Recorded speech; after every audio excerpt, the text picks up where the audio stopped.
우리 그 젊은 지향팀 있으니까 보기가 좋네요.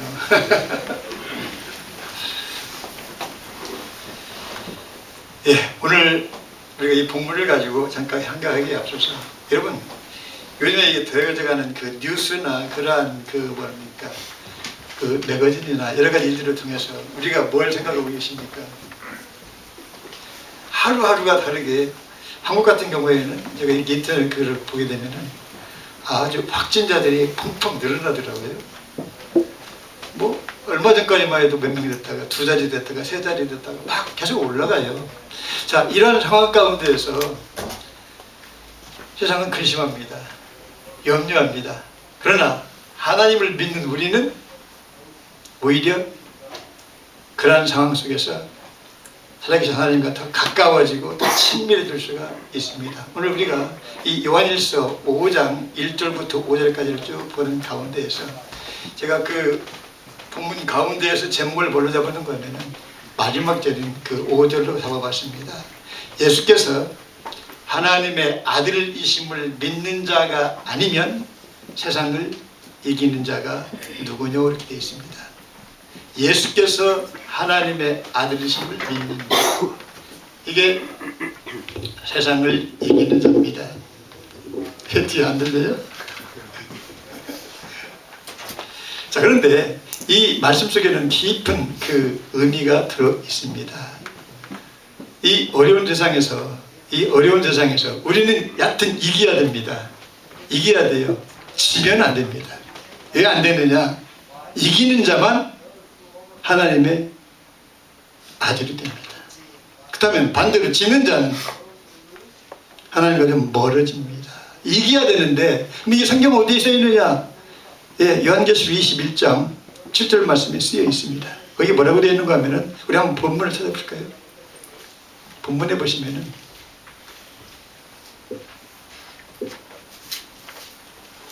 그 1절부터 쭉 본 그 내용 가운데서 들려주는 내용이 새 하늘과 새 땅을 말씀하시고 그 다음에 생명수에 관해서 말씀하십니다. 그러면서 이제 내려가다 보니까 7절 말씀에 찾으신 분?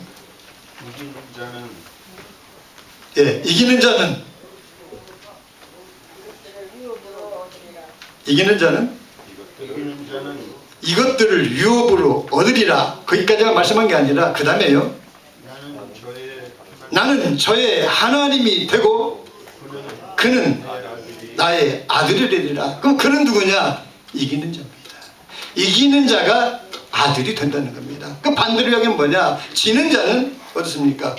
실패자가 되고 낙오자가 되는 것입니다. 그래서 이기는 자는 나의 아들이 되고 나는 저의 하나님이 되리라. 이렇게 말씀하시면서 요한계시록 2장하고 3장에 나오는 그 7개를 쭉 우리가 보게 되면은 거기에서 쭉 말씀하시고 마지막 결론 부분들은 뭐라고 되어 있는 거냐면은 이기는 자는 하면서 쭉 나와 있습니다.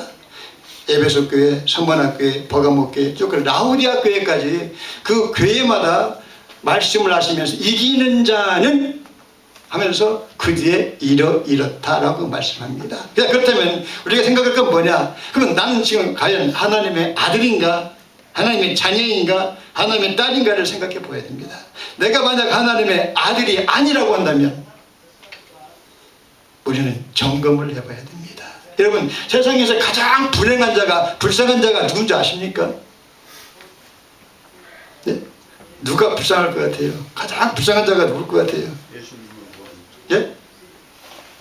예수님을 모르는 자. 또요. 세상에서 가장 불쌍한 자는 누구냐? 물론 믿는 자는 하나님의 자녀이기 때문에 불쌍하지 않지요. 믿지 아니하는 자는 어차피 믿지 아니하고 하나님 인정하지 아니하고 하나님을 모르기 때문에 자기의 원하는 대로 마음대로 삽니다. 이것도 해보고 저것도 해보고 하면서 자기가 하고 싶은 모든 것들을 다 해보고 나중에는 뭐 아니라고 하겠지만 그런 사람도 그도 덜 불쌍합니다. 왜 덜 불쌍하냐? 하고 싶은 거 다 해봤기 때문에. 그러나 가장 불쌍한 자는 누구냐? 나는 믿는 줄 알았는데 하나님께서 부를 때 내가 너를 도대체 모르겠다. 이 사람이 가장 불쌍한 사람입니다. 왜? 믿는다는 이름 때문에 하고 싶은 것도 어떨 때는 자제하고 절제도 하고 어떨 때는 그걸 해보지도 못하고 그리고 자기는 천국 가려고 자신하고 있는데 딱 가서 보니까 말씀하시기를 주님께서 내가 너를 도대체 모르겠다. 불법을 행하는 자들아 내게서 떠나가라는 소리를 나에게 하셨다고 한다면 이건 가장 불쌍한 자고 이건 가장 불행한 자입니다. 이걸 성경 마태복음 7장 21절 22절에 나와 있는 말씀입니다. 그때 많은 사람들이 내게로 와서 우리가 주의 이름으로 선지자 노릇도 했습니다. 귀신도 쫓아냈습니다. 하고 쭉 하니 나열했을 때 주님 말씀하시기를 바로 그들에게 이야기한 말씀입니다. 내가 너희를 도대체 모르겠다. 불법을 행하는 자들아 내게서 떠나가라고 이야기합니다. 이게 가장 불쌍한 자입니다. 왜? 나는 천국 간다. 나는 거기 간다 하고 이해하고 생각하고 있는데 그날 그 시에 나는 너를 도대체 모르겠다 하고 말씀하실 때 이게 얼마나 불쌍한 일입니까? 우리는 이 자리에 서면 안 됩니다. 이 자리에 서면 안 되고 오히려 착하고 충성된 종아 내가 적은 일에 충성하였으니 내가 너에게 큰 것을 맡겨주마 하는 그런 칭찬받는 사람이 우리는 되어야 되는데 이 칭찬을 주님께서 누구에게 하시느냐? 하나님의 자녀들인 아들들에게 딸에게 말씀하신다 이 말입니다. 그래서 오늘 세상을 이기는 자가 누구냐? 세상을 이기는 자는 바로 하나님의 아들인데 그러면 누가 하나님의 아들이냐? 세상을 이겨야 된다. 뭐 밤낮 그 말이 그 말이죠. 누가 세상을 이기느냐? 하나님의 아들이 이기죠. 그렇다면 누가 하나님의 아들이냐? 누가 세상을 이기느냐? 성경은 분명하게 우리에게 말씀합니다. 이 성경은 이게 얇지요. 얇은데 이 한 권 속에 모든 것들이 다 들어있습니다. 들어있는데 우리가 그것을 인지하지 못하고 깨닫지 못하고 거기서 뭔가 발견하지 못했기 때문에 그렇지 이 안에는 모든 것들이 다 들어있습니다. 볼까요? 이사야 34장 16절 말씀에 너희는 여호와의 책을 자세히 읽어보라. 그 중에 하나도 빠진 것이 없고 짝이 없는 것이 없다. 하나님이 입의 일을 명하셨고 주의 신이 이를 모았기 때문이라고 여깁니다. 그건 뭡니까? 이건 완전한 책입니다. 이거는 완전한 책이 얼마나 완전하느냐? 천지가 없어져도 내 말은 1.1핵도 떨어지지 아니하고 이 세대가 지나가기 전에 다 이룬다는 변함이 없는 말씀입니다. 그래서 성경에 예수 그리스도는 어제나 오늘이나 영원토록 동일하다는 겁니다. 그전 시대는 이랬는데 지금은 많이 바뀌었고 뭐 우주선이 달나라를 갔다 오는 세대 이게 뭐냐? 아닙니다 여러분. 이건 변함이 없어요. 우리가 세상 살다 보니까 무슨 일이 벌어지느냐? 여기저기에서 박사들이 일어납니다. 박사들이 왜 박사 됐을까? 어떤 주제를 가지고 연구해가지고 논문을 쓰고 다 인정받으면 이제 박사가 됐지요. 그런데 이 논문이 계속 있는 것이 아니라 이 말입니다. 조금 시간이 흐르고 세월이 지나간 다음에 그 다음 이어지는 세대의 어떤 사람이 그것보다 더 나은 것을 발견하고 그걸 써가지고 제출해 박사 논문을 발견을 받아버리면은 자기 것은 뭐가 됩니까? 구닥다리가 되는 겁니다. 뭡니까? 바뀌어지는 겁니다. 그러나 이 말씀은 변함이 없어요. 변함이.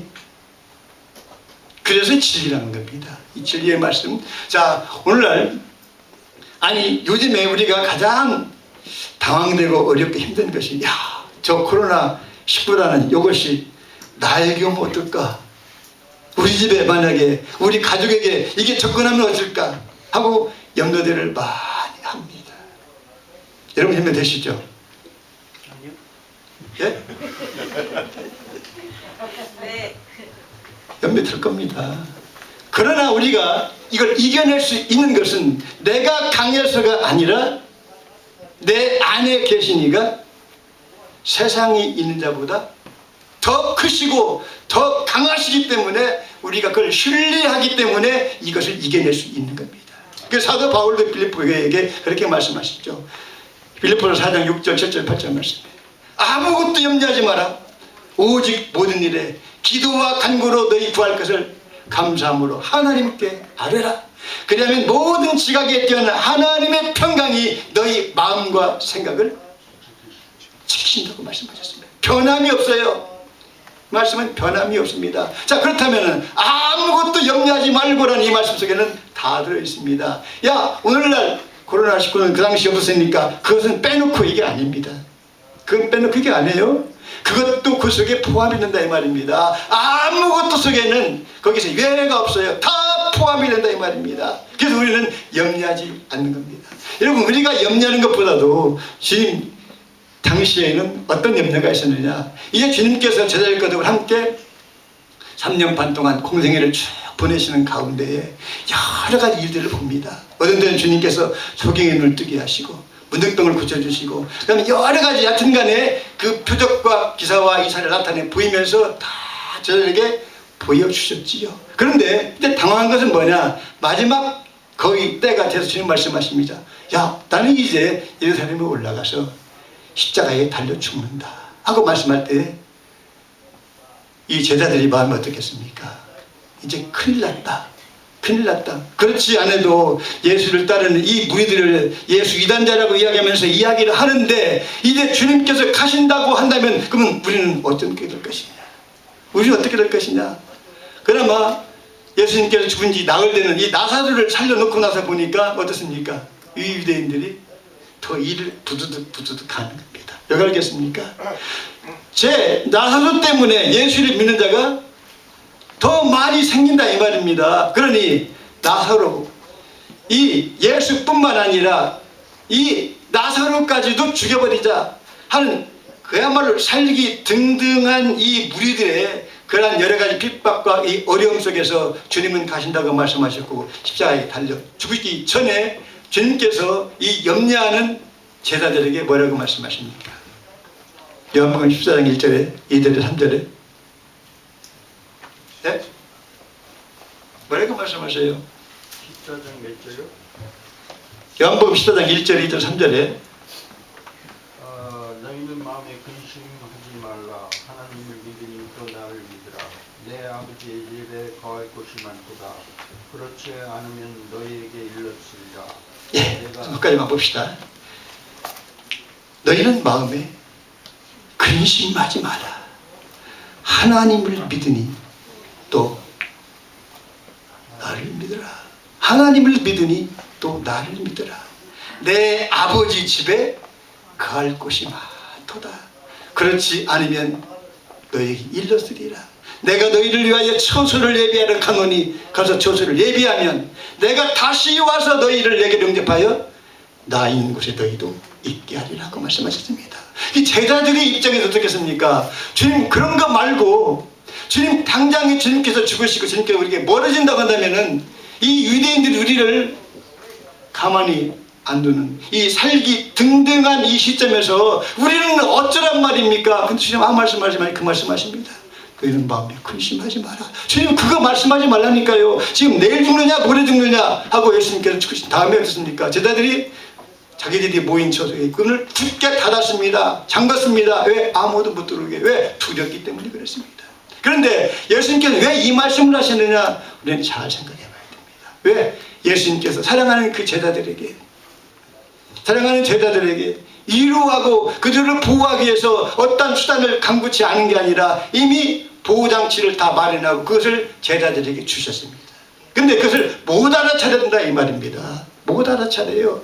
너희는 마음에 근심하지 말아라. 하나님을 믿으니 또 나를 믿어라. 이게 해결책이고 이게 방법입니다. 그러면 아니 주님 내가 지금 믿고 있는데요. 이야기하겠죠. 그렇죠. 틀린 건 아닙니다. 그러나 중요한 건 뭐냐? 그 말씀을 하나 이렇게 걸쳐 읽어보면은 너희는 마음에 근심하지 마라. 하나님을 믿으니 됐다 이렇게 써요. 예, 하나님을 믿으니 또 나를 믿어라.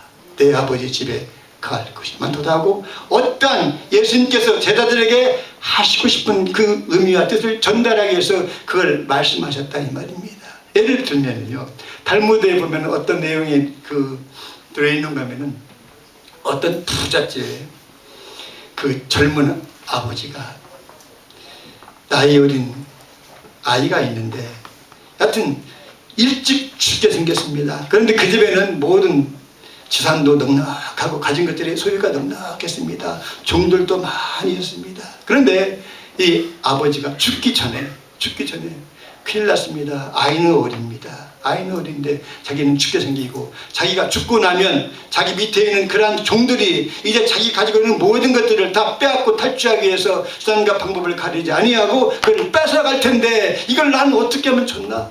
근데 아들한테 이야기할 수도 없습니다. 왜? 아직 어리기 때문에 모른다 이 말입니다. 그래서 생각해야 되는 것이 종을 불렀습니다. 아무개야 이제 와라. 왜 그렇습니까 주인님?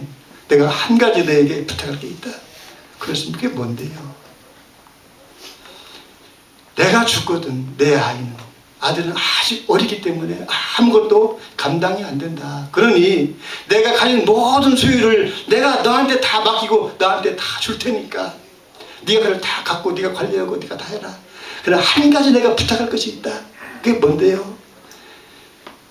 내 아이가 커서 장성하여 너에게 원하는 한 가지 그것만은 네가 꼭 들어줬으면 좋겠다. 종이 탁 들어보니까 기가 막힙니다. 가지고 있는 주인의 모든 것들을 다 준다고 얘기합니다. 그러니 일단 좋습니다. 그런데 아들한테 한 가지가 원하는 거 그걸 주라. 그거 하지요. 네가 다 줬는데 그 한 가지가 뭔가는 몰라도 얼마든지 줄 수 있습니다 하고 썼습니다. 썼어요. 그리고 이제 아버지는 갔습니다. 아버지는 갔어요. 아들이 어리니까 뭐 아무것도 모르죠. 점점 아들이 장성하는 가운데에 이제 그 사실을 알게 됩니다. 이 종은 종대로 보였으니까 그 모든 것이 이제 자기 거라 이 말입니다. 자기 거예요. 왜? 줬습니다. 합법적으로 줬어요. 이 아들이 커서 생각해 보니까 기가 막힌 겁니다. 이 모든 것들이 다 아버지의 재산이고 나에게 올 것인데 어떻게 이것이 저 종에게 갔단 말이냐. 그러면서 종이 야 이제 아버지의 유언을 내가 조금 보여주면서 자 아버지가 나한테 한 가지를 주라고 했으니 너는 빨리 원해라. 빨리 원해라. 내가 지금 무엇이든지 됐든 간에 내가 다 줄게 하고 막 재촉을 합니다. 아들이 궁금하게 생각도 하고 원망도 하고 불평도 하고 여러 가지 막 얽힌 마음 가운데서 힘을 잃었죠. 그러다가 아버지 친구 한 분을 딱 찾아갔습니다. 그 이야기입니다. 아저씨 이럴 수가 있습니까? 누구를냐? 아니 아버지가 이 모든 재산을 자기 아들인 나이가 있는데 어떻게 종에게 줄 수 있습니까? 그러면 겨우 한 가지를 아들에게 주라고 유언을 하시고 이 유언을 나한테 주셨는데 내가 어떻게 했으면 좋겠습니까? 그러니까 친구가 가만히 보면서 가만히 빙그레 웃습니다. 웃어요. 아니 이 중대한 상황 가운데에서 왜 웃으십니까? 나에게 어떤 해결책을 제시하시고 어떤 그 길을 강구해 주셔야지 하고 이야기하니까 잠깐만 내가 너에게 설명해 줄게. 그러면서 이야기합니다. 너희 아버지는 참 지혜로웠다. 왜? 만약에 너희 아버지가 죽기 전에 종을 불러가지고 그렇게 하지 아니하고 자 너가 한 가지 줄 테니까 나머지는 다 내 아들 넘겨줘라 만약에 이야기했다고 한다면 이 종들이 이 재산을 그냥 가만히 놔두겠느냐? 놔두겠느냐? 어떻게 해서라도 자기의 소유를 만들고 어떻게든지 아들에게 멀리 벗어나게 하려고 하지 않겠느냐? 그런데 아버지는 기가 막힌 그 지혜가 그 속에 들어있는데 네가 원하는 한 가지 이게 키가다. 이게 키가다. 이게 키인데 이제 종이 너에게 빨리 그 한 가지를 나에게 요구하고 나에게 부탁을 하게 되면 내가 그를 들어주겠네라고 하게 되면은 너는 딱 한 가지를 부탁을 해라. 청해라. 그게 뭔데요? 그게 뭔데요? 이렇게 이야기합니다. 그 종이 너에게 그 한 가지가 뭐냐고 이야기했을 때 너는 다른 거 아무것도 이야기하지 말아라. 나는 종 당신을 원합니다. 라고 이야기해라. 왜? 종에게는 세 가지가 없지요. 종에게는 선택권이 없습니다. 생사권도 없습니다. 소유권도 없습니다. 종이 가진 모든 것을 다 누구 겁니까? 주인 겁니다. 아버지는 이거를 깊이 딱 하니 숨겨놓은 겁니다. 이거 알려줬더니 아들이 하고 그때부터 이제 얼굴이 밝으면서 아주 기분이 좋았습니다. 그리고 어떻습니까? 종은 이제 자기 것인 양 어떻습니까? 더 일을 해가지고 더 번영을 시키고 더 관리가 더 많이 늘어났겠죠. 그러나 어떻게 됐습니까? 모든 것들이 다 아들에게로 넘어갔다는 사실입니다. 이 말씀을 염두에 두시면서 우리가 오늘 이 요한일서 5장 1절의 말씀과 이 요한복음 14장 1절의 말씀을 깊이 생각해 봐야 됩니다. 왜 주님께서는 그런 상황 가운데에서 정말로 떨면서 힘들어하면서 이거 어떻게 하면 전에 근심과 슬픔에 가득 찬 이 제자들에게 왜 그 말씀을 해주셨을까요? 거기에 해결책이 들어있기 때문입니다. 너희는 마음에 근심하지 마라. 근심하지 마라. 누가 근심하고 싶어서 근심합니까? 근심을 떨쳐내려고 밀어내려고 막 무등무등 이를 악물게 해도 어떻습니까? 속에서부터 올라오는데요. 속에서부터 올라옵니다. 야, 이거 어떻게 하나? 아직까지는 미국에 상륙하지 않았다고 그러지만 지금 약간씩이 번지고는 있겠죠. 근데 이게 뭐 어쩔까?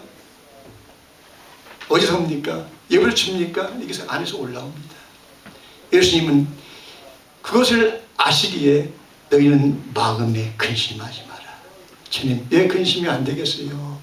주님이 계실 때야 주님께서 다 해결해 주지 않습니까? 오병이에게 기적을 베풀어가지고 5,000명 먹이는 기적, 모든 것들을 주님께서 다 해결해 놓으셨는데, 해결하신 주님께서 나를 떠나서 멀리 가셨는데 왜 걱정이 안 되고 왜 근심이 안 되겠습니까? 주님까지도 십자가 못 박아 죽인 저들이 우리를 가만 놔 주겠습니까?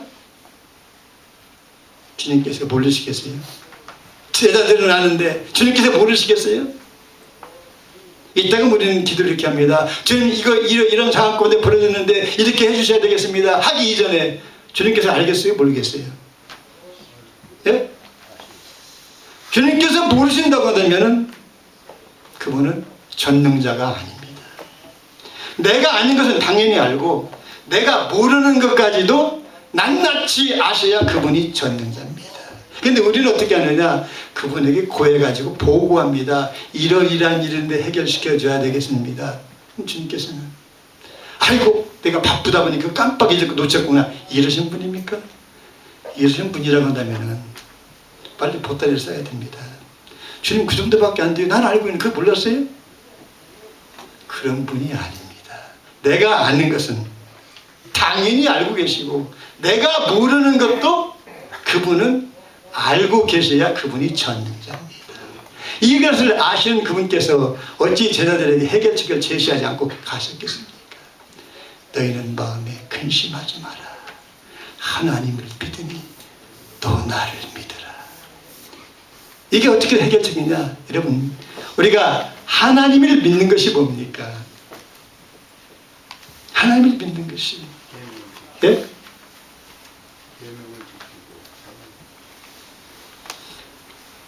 하나님을 믿는 것은 하나님께서 보내신 자를 믿는 것이, 그게 하나님을 믿는 겁니다. 그렇다면 예수님께서 하나님을 믿으니 됐다 이렇게 해서 그걸로 끝나지만 하나님을 믿으니 또 나를 믿으라고 이렇게 말씀하십니다. 그렇다면 나를 믿는 것은요,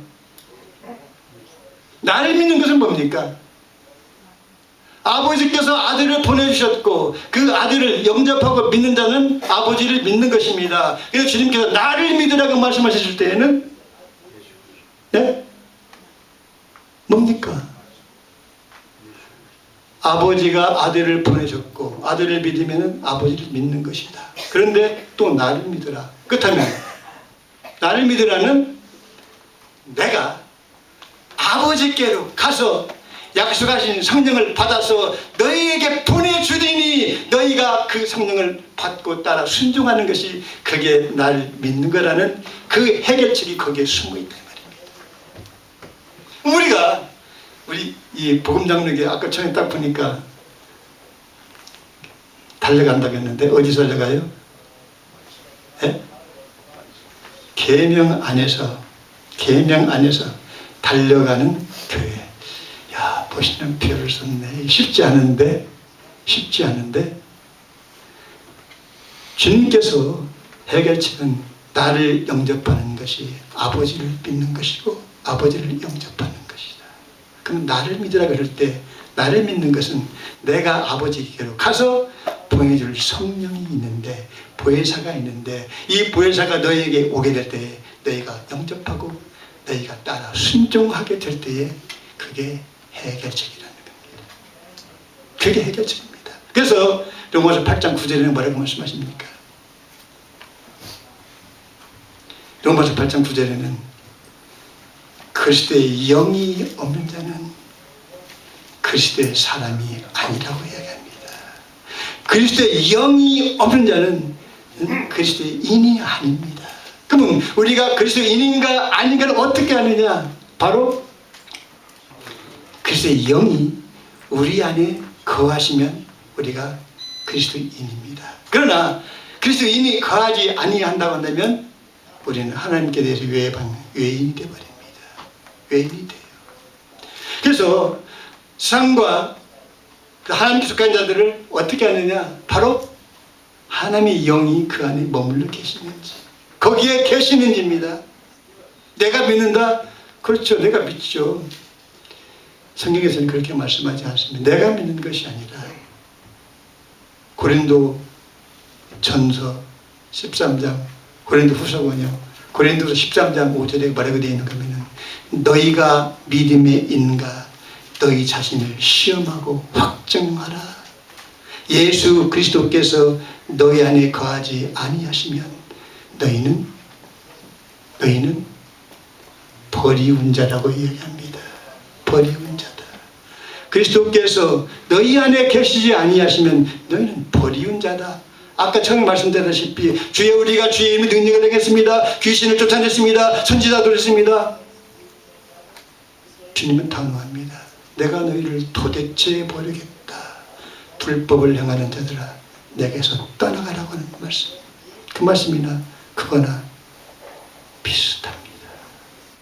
우리가 코로나19가 우리에게 올까를 염려하는 게 아니라 뭘 염려해야 되느냐?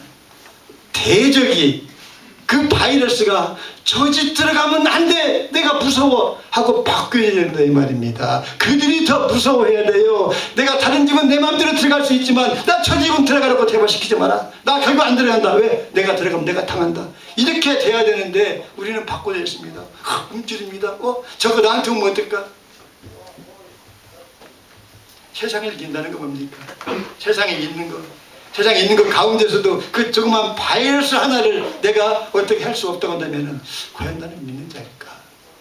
내 안에 계신 이가 세상에 있는 것보다 더 크다고 말씀하셨는데 그거 하나도 못 이기는데 내가 사단과 대적해서 마귀와 대적해서 우리의 원수와 대적해서 내가 만약에 이기지 못한다고 한다면 나는 하나님 속한 자일까? 깊이 생각해 봐야 됩니다. 깊이 생각해 봐야 돼요. 왜? 오히려 그게 오든지 안 오든지 상관이 없습니다. 우리가 상관이 할 것은 뭡니까? 내 안에 살아계신 하나님, 그 하나님이 내 안에 계시고 그 안에 하나님 영이 내 안에 머물러 있는가? 우리는 그것만 확인하면 됩니다. 그게 확인되지 아니하게 되면은 우리는 빨리 주 앞에 엎드려야 됩니다. 주여 나에게 은혜를 베푸시고 나에게 긍휼을 베푸시옵소서. 왜? 이 어려움과 이러한 재앙과 이러한 환난과 이러한 것들이 언제 임하느냐, 어떻게 임하느냐, 왜 임하느냐 우리는 바로 알아야 됩니다. 신명기 31장 16절 17절 18절 말씀에 보면 그렇게 쓰여 있습니다. 여호와께서 모세에게 이르시되 너는 내 열주와 함께 차례니와 이 백성은 들어가 거할 그 땅에서 일어나서 이방신들을 음란히 쫓아 나를 버리며 내가 그들과 세운 언약을 어길 것이라. 그때에 내가 그들에게 진노하여 그들을 버리며 내 얼굴을 숨겨 그들에게 보이지 않게 할 것인즉 그때에 그들에게 재앙과 환난이 임한다고 말씀합니다. 재앙과 환난이 언제 임하느냐? 하나님 우리에게서 멀어졌을 때에 이게 차고 들어옵니다. 차고 들어와요. 그렇기 때문에 우리가 너희는 환난 날에 나를 부르라. 뭘 부르는다는 겁니까? 주여 도와주시옵소서. 아닙니다. 환난이 왜 왔느냐? 주님께서 멀어졌기 때문에 환난이 왔구나. 그럼 우리가 주님을 부르고 가까이 오시옵소서가 아니라 내가 주님께 엎드려서 어떻습니까? 저 앞에 나아야 된다 이 말입니다. 이게 해결책입니다. 우리가 하나님을 사랑하게 될 때에 물론 예수님께서 요한복음 14장 21절 말씀에 나의 계명을 가지고 지키는 자가 나를 사랑하는 자니 나를 사랑하는 자는 내 아버지께서 사랑을 받을 것이요 나도 그를 사랑하여 그에게 나를 나타내리라고 말씀합니다. 그러면 우리가 하나님을 사랑한다는 건 뭐냐? 요한일서 5장 2절 말씀에 우리가 하나님을 사랑하고 그의 계명들을 지킬 때에 이로써 우리가 하나님의 자녀 사랑하는 줄을 아노라. 하나님을 사랑하는 것은 이것이니 곧 그의 계명들을 지키는 것이라. 그 계명들은 오늘 본문입니다. 3절입니다.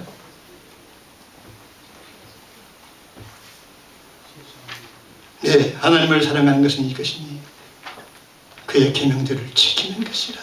그의 계명들은 뭡니까? 무거운 것이 아니다라고 합니다.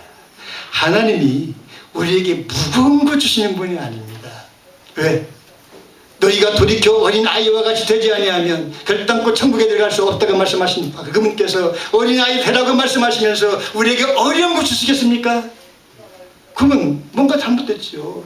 너희는 지식을 닫고 너희는 연구하고 너희는 모든 것을 다 갖추어라 이렇게 말씀하시지, 어린 아이와 같이 되지 아니하면 천국에 결코 올 수 없다고 말씀하시고 어려운 걸 명하시는 분이냐? 아닙니다. 그 계명은 어려운 것이 아닙니다. 얼마든지 우리가 순종하고 얼마든지 따를 수 있는 것을 우리에게 명하신다는 말씀입니다. 계명이 무거운 것이 아니다. 계명이 무겁습니까? 계명이 무겁다고 생각하시는 분은 아직 하나님께서 의도하신 것이 무엇인가를 이해를 못한 겁니다. 하나님이 우리에게 주신 계명은 어려운 것이 아닙니다. 무거운 것도 아닙니다. 예를 들어볼까요? 예수님께서 베드로와 요한을 불러 말씀하십니다. 너희는 가서 오늘 저녁 내가 너희와 함께 만찬할 장소를 예비해라 말씀하십니다. 그때 베드로가 예 알았습니다 주님 하고 뛰쳐나가가지고 뭐 했습니까? 바로 복덕방을 찾아가가지고 리얼터를 만나가지고 찾았습니까? 아닙니다. 그건 어렵습니다. 왜? 아니 고기다리로 뼈가 굵은 사람이 어떻게 쉽게 할 수 있겠습니까? 그러나 주님께서 명하셨습니다. 그런데 이 베드로와 요한이 어떻게 하셨느냐? 그걸 딱 들은 다음에 다시 묻습니다. 어떻게 묻습니까? 주여, 우리가 어디로 가서 어떻게 해서 그거를 예비하면 좋겠습니까? 다시 물어봅니다. 그럼 주님 어디서 뭐라고 말씀하십니까? 어렵게 말씀하지 않습니다. 쉽게 말씀합니다. 왜? 연약함을 아시고 우리가 부족함을 아시기 때문에 너희가 성 안으로 들어가라. 성 안으로 들어가라. 그리하면 거기에서 물 한 동이를 지고 가는 여인을 만날 것이다. 그러면 너희는 조용히 그 여자를 따라가라. 그리고 그 여자가 들어가는 그 집 주인에게 이르기를 우리 선생님이 오늘 밤 6월절 보낼 그 방이 예비된 방이 어디 있습니까? 라고 묻게 되면 그가 너희에게 안내할 것이다 라고 이야기합니다. 어떻습니까? 이게 무겁습니까? 물 한 동이를 이고 하는 여자를 만날 것이니 너는 그를 따라가라. 이게 어렵습니까? 베드로 나이가 많지요. 요한하고 같이 달려가실 때 요한 젊고 베드로는 나이가 좀 더럽고 힘이 드니까 요한이 먼저 갔었죠. 그 굴에.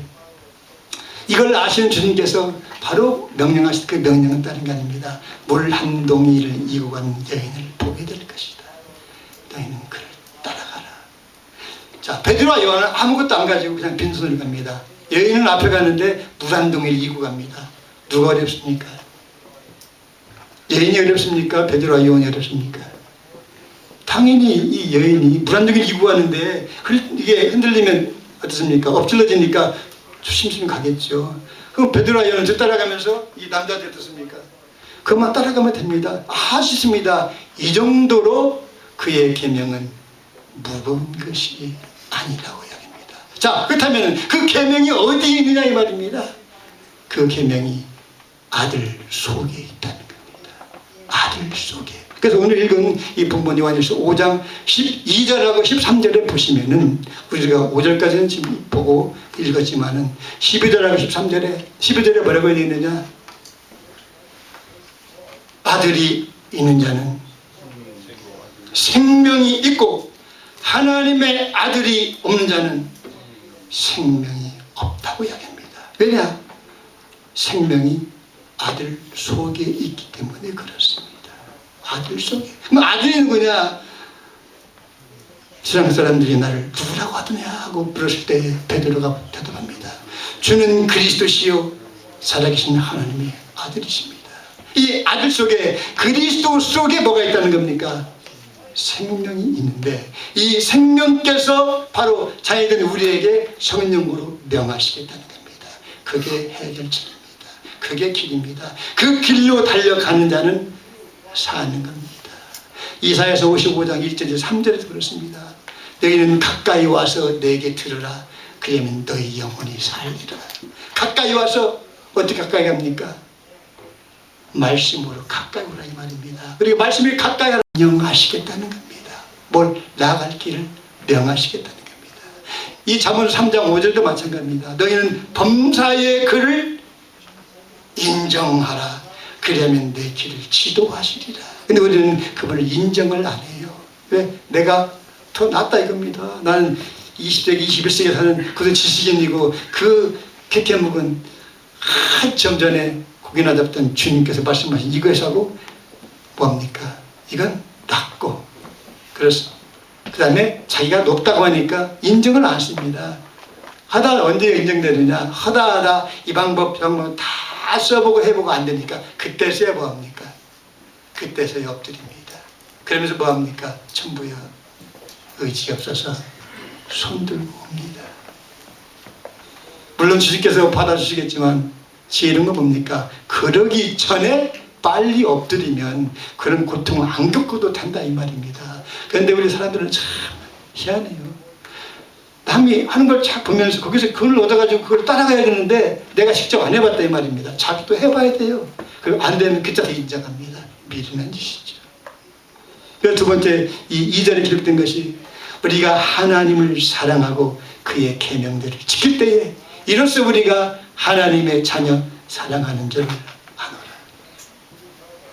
하나님을 사랑하는 것은 이것이니 그의 계명들을 지키는 것이라.